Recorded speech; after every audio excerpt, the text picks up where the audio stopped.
Does this sound like you? Are you in the choir and in the volunteer Sunday school group and help with all of the weekend outreaches, the food pantry, and you play an instrument, and you help serve on one of the deacon boards? Oh, and you're an usher too, and a greeter, and you're over it. Are you over it? Are you churched out? Are you tired? Okay.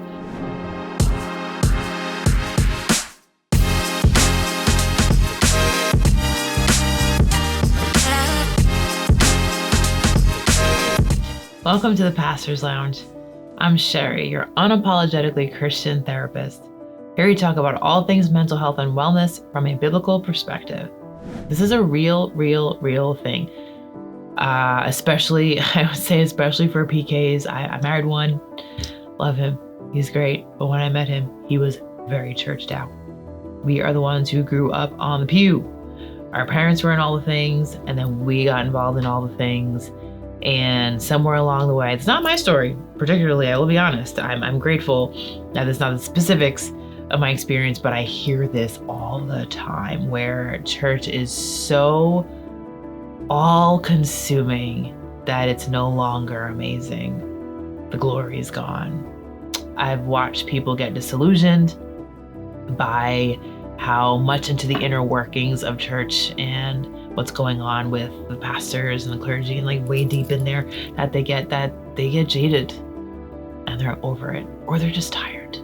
They have served, and gone to this mission trip and over there and did this and helped with this and fixed this, and their parents are like, yay, look at my kids, so involved in church and always there and the first one in and the last to leave, and they have no relationship with Jesus at all. They're just doing church things. They're doing the church routines, and they're busy, and they're exhausted, and they're over it.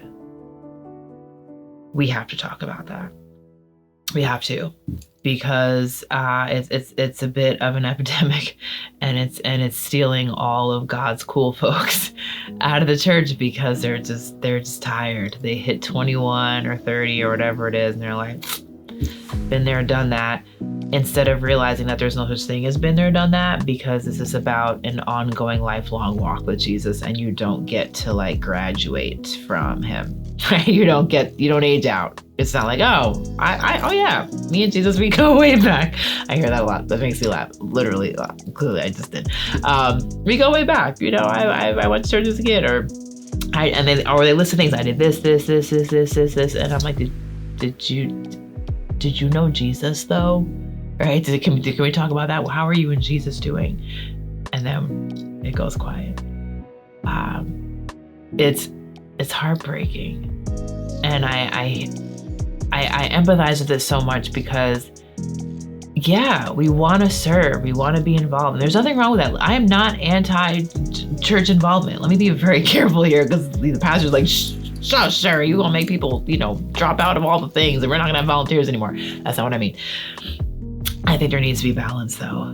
I think there needs to be conversations and checkpoints and end points and pause points, and you've already served, you're in 2 things, you may not sign up for a 3rd type thing. I think there has to be an opportunity to really assess, are people in this because they feel like they have to, they feel obligated, they just want to avoid sitting in the sanctuary where all the accountability is. They're just busybodies. Or is this truly coming from a place of, Lord, the Lord told me, this is where I need to be. This is where I feel assigned in my spirit. This is what I'm meant to be doing. And because it comes from a place of joy, and they're not burnt out doing it, and their relationship with God is not neglected in the process. You still see them growing in the fruits of the Spirit. You still see them operating with the Holy Spirit at the forefront, and they don't depart, right? There's no departing. Not in the sense that their bodies don't leave the church, but you don't see them go cold and stale, and you don't see them check out kind of from here as far as the things of God, even though their bodies are there, because at that point they're just on the hamster wheel of it. They're doing church things because that's just what they know to do, but their hearts aren't connected. I remember I had a client years ago, actually, who came to me well, what they told me was that it was for depression. They're like, I think I'm depressed. I'm really tired. I'm really irritable. I just feel sad and I'm crying all the time. And they went on to tell me everything they were involved in with their church. I do this, I sing in the choir, and I lead this, and then I'm in this group, I do this women's prayer group at 6 p.m., and then I do this. And I'm like, did God assign you to these things? Did the Lord tell you to do all this? Well, I mean, I'm good at it and I love it. My pastor really loves that I'm doing it. And my pastor encouraged me, and then this person encouraged me. They're like, oh, but you're so special and you're so great at this and blah, blah, blah. I was like, oh, so your charisma got caught. Like your charisma got snatched. That didn't answer my question. Did the Lord assign you to these things? Aren't you a parent? How are your kids doing in school? Well, actually, this one's failing in this class and this one's having a hard time here. And I'm really not sure why I can't connect with this one, because you're too stinking busy. I'm gonna need you to drop everything. Don't sing on the choir. No. Don't sing on the choir. Don't. Yeah, but we don't have it. Shh. Quit it all. Go home to your children. Raise them. Take them to the park and help your son stop failing math. That is your first assignment. Go home. When's the last time you were intimate with your husband? Go home. Now. This wasn't even her full-time job. She had a whole other job. And I can't remember. It's been a while. But an official outside of church job. And I'm like, when do you get to grow with that? And there were things that were unfinished. There were assignments that I eventually heard about, like in these goals. And I'm like, what happened to that? Weren't you going to get your PhD? What didn't you pay for that course? Did you finish that course?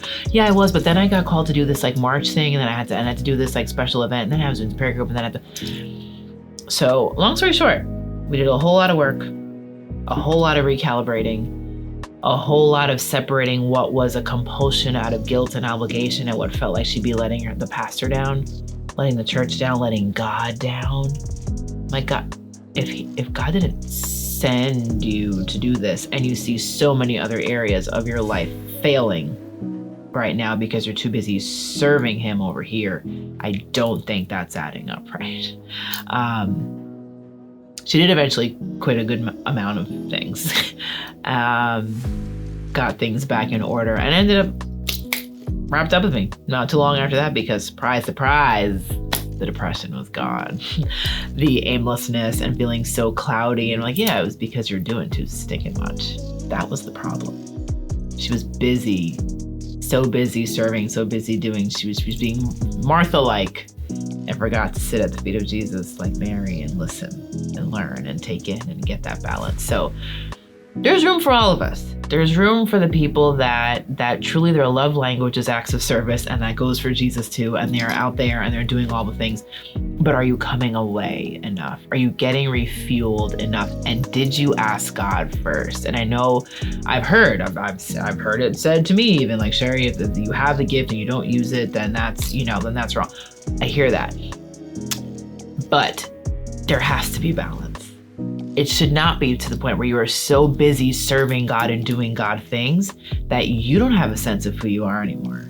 That your family doesn't know you, your kids don't know you, you are missing all of these events and these special things, you are exhausted, you are spent, and you can't even focus in church when you do get a Sunday off to sit there and receive. You can't, because your head is here. You can't even just take it in. That's a problem. It really is a problem. There is such thing as doing too much. Absolutely, there is. I'm sorry. This might be offending somebody. I'll take it. You can be doing too much. Here's what I recommend. Stop it all. Clean your slate. Listen, I believe in being a person of your word. If you've made a commitment, you have to finish it. But then you also need to go back at some point and say, Lord, I need to go through my to-do list and double check what of all is on my plate you actually assigned me and what just got assigned to me. Those are two different things. Get that straight with God. Purify your to-do list and get back to just enjoying Jesus. Let's go back to the basics. Are you getting quality time with the Lord on your own on a regular basis? Now, again, no judgment. I'm not, we've talked about this in a variety of other, videos and things about, I'm not being legalistic and rigid. Like, okay, I need to have like 2 hours with the Lord every single day or I fail. Like, no. Throw all that out. We talked about that. But are you having the heart posture of spending quality time with the Lord as consistently as possible, right? Making that a discipline. Is that there? And is that happening? Are you getting refueled? Are you and Jesus getting some FaceTime? Yes or no? If not, problem. Pay attention to that. Red flag.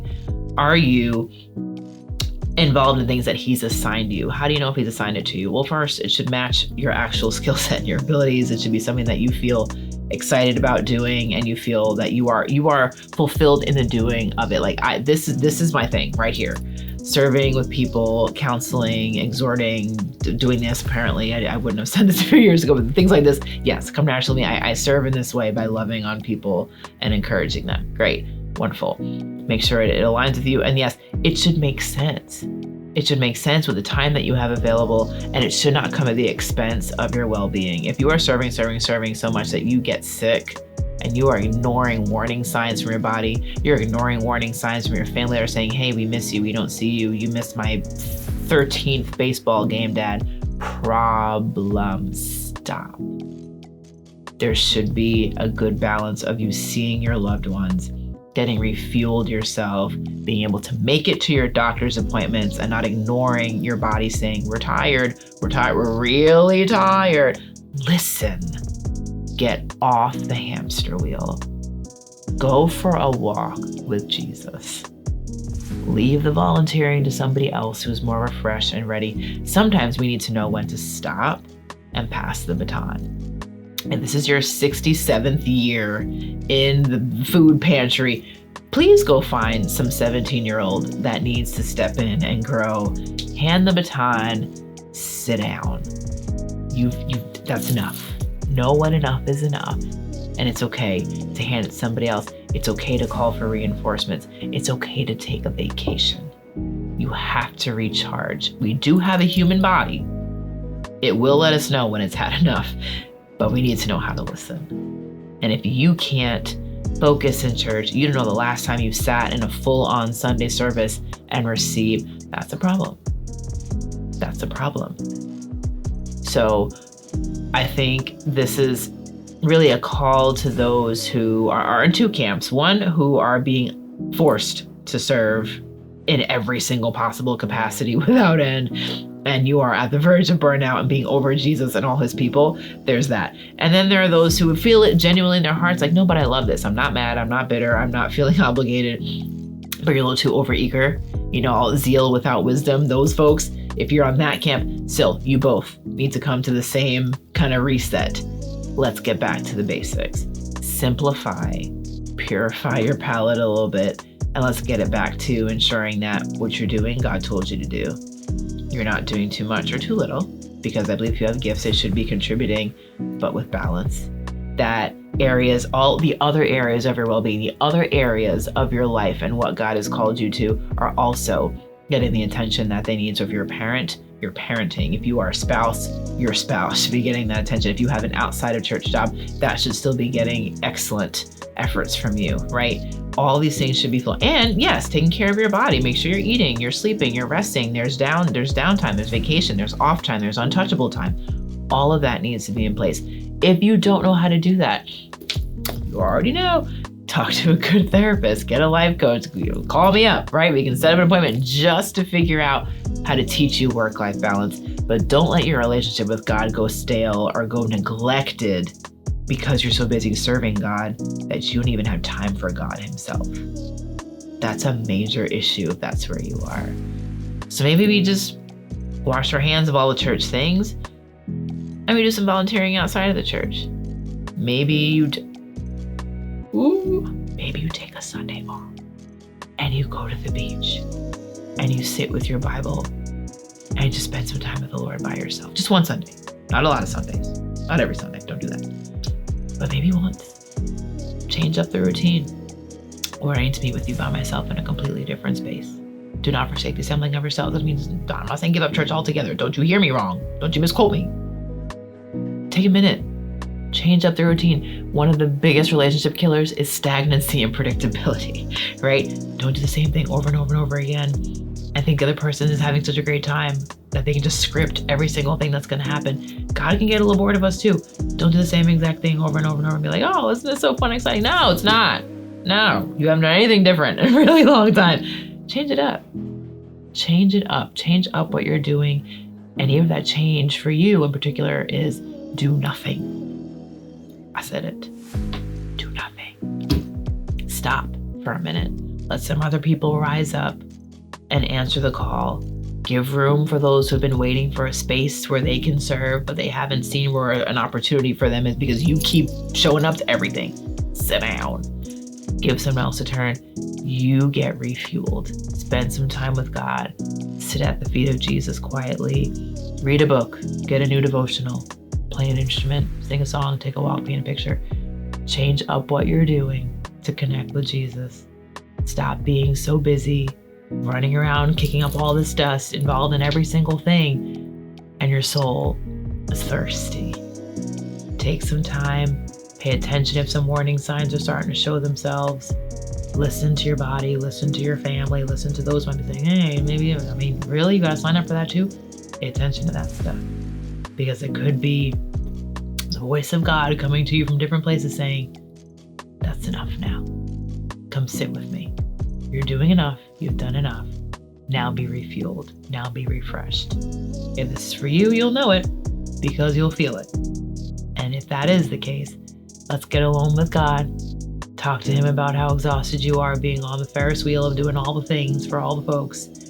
And you need a minute to come away. Jesus himself separated from the crowd to be alone with his Father and be refueled. How do we think we could operate any differently than our Master? Use wisdom, be balanced, change up the routines. It's okay. God's not mad. He's the one waiting for you. If this ministered to you, if this pricked somewhere in your heart, please, first of all, pray about it and do what God tells you. And then like, subscribe, and share with others who could use this encouragement. And until next time, I pray that you prosper and you are in good health, even and especially as your soul prospers.